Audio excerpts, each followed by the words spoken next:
everybody. So my name is Jia. So today we are going to discuss about British and American words. So let's start it. तो first हमारा word है apartment, जो हम American में उसको apartment बोलते हैं और ब्रिटिश में फ्लैट बोलते हैं. सेकंड एलिवेटर, जो हम अमेरिकन में बोलते हैं और ब्रिटिश में हम लिफ्ट बोलते हैं. उसके बाद है ट्रक, अमेरिकन में हम ट्रक यूज़ करते हैं और ब्रिटिश में लॉरी यूज़ करते हैं. फिर कुकी अमेरिकन में और ब्रिटिश में बिस्किट्स. उसके बाद है फ्रेंच फ्राइज़, जो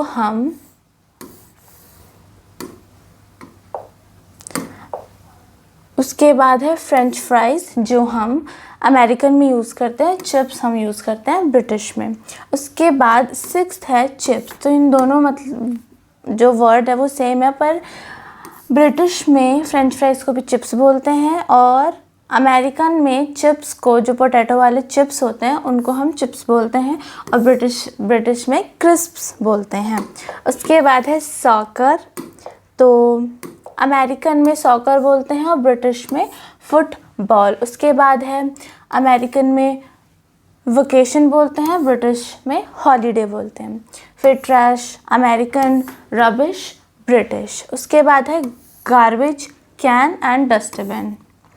गार्बेज अमेरिकन, डस्टबिन ब्रिटिश. उसके बाद gas and petrol, gas American और ब्रिटिश में हम पेट्रोल बोलते हैं. अमेरिकन में साइड वॉक, ब्रिटिश में पेवमेंट. उसके बाद है कैंडी एंड स्वीट्स. फिर है मूवी, फिल्म.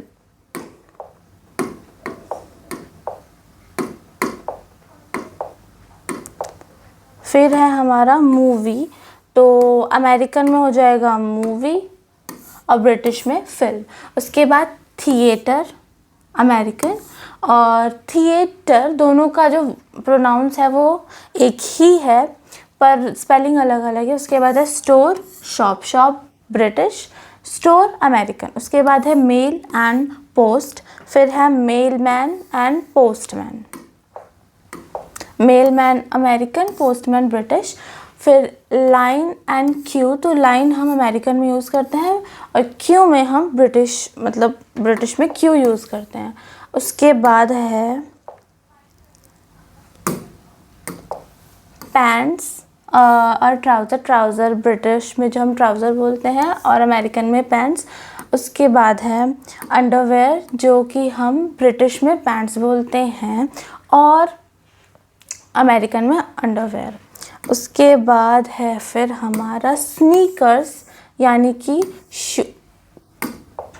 शूज़.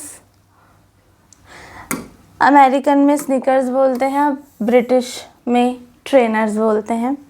उसके बाद है फिर हमारा स्वेटर अमेरिकन में जंपर, ब्रिटिश में. उसके बाद है हमारा वेस्ट, जो कि ब्रिटिश में वेस्ट, कोट बोलते हैं. उसके बाद है जैकेट, कोट ब्रिटिश में. अमेरिकन में होता है चेक, यानी कि जो बिल होता है वो रेस्टोरेंट का बिल, और ब्रिटिश में बिल ही बोलते हैं. उसके बाद है रेस्ट रूम, जो कि ब्रिटिश में टॉयलेट यूज़ किया करते हैं. उसके बाद है फिर फॉसेट, यानी कि टैप, जो नल हमारे इंडिया में हम नल बोलते हैं उसको. 29 है डाइपर, जो हम अमेरिकन में बोलते हैं और नैपी हम ब्रिटिश में बोलते हैं. उसके बाद है स्ट्रॉलर और pram.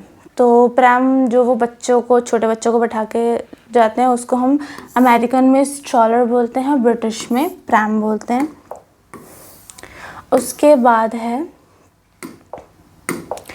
Pacifier and dummy. Pacifier वो हो गया जो छोटे बच्चे अपने होता है ना, वो उसको पैसिफायर बोलते हैं अमेरिकन में और ब्रिटिश में डमी बोलते हैं. उसके बाद है बैंडेड, जो कि अमेरिकन में बोलते हैं, ब्रिटिश में प्लास्टर बोलते हैं.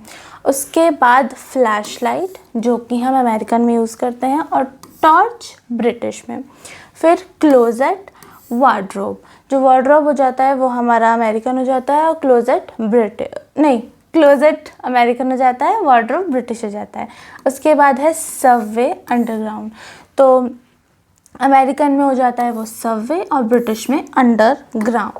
उसके बाद है ड्रग स्टोर, इसका मतलब होता है केमिस्ट. तो ड्रग स्टोर हम अमेरिकन में बोलते हैं, केमिस्ट ब्रिटिश में बोलते हैं। उसके बाद है पार्किंग लॉट, जो हम अमेरिकन में यूज़ करते हैं, और कार पार्क यूज़ करते हैं ब्रिटिश में। उसके बाद है मूवी थिएटर, उसको हम सिनेमा ब्रिटिश में सिनेमा बोलते हैं और मूवी थिएटर अमेरिकन में बोलते हैं। हाईवे मोटरवे ब्रिटिश और हाईवे अमेरिकन। उसके बाद रेल रोड यानी कि रेलवे ब्रिटिश में यूज़ करते हैं, रेल रोड अमेरिकन में। उसके बाद 41 है सेल फ़ोन, जो हम अमेरिकन में यूज़ करते हैं और ब्रिटिश में मोबाइल फ़ोन। उसके बाद है ज़िप कोड यानी कि पोस्ट कोड, इंडिया में हम उसको पिन कोड भी बोलते हैं। 43 है हमारा वेकेशन होम अमेरिकन में, और हॉलीडे होम हो गया हमारा ब्रिटिश में। फिर है 45 गार्बेज रबिश, और फिर 45 लास्ट है हमारा मैथ्स। तो अमेरिका में मैथ बोलते हैं और ब्रिटिश में maths. So thank you for today, hope you like it, thank you.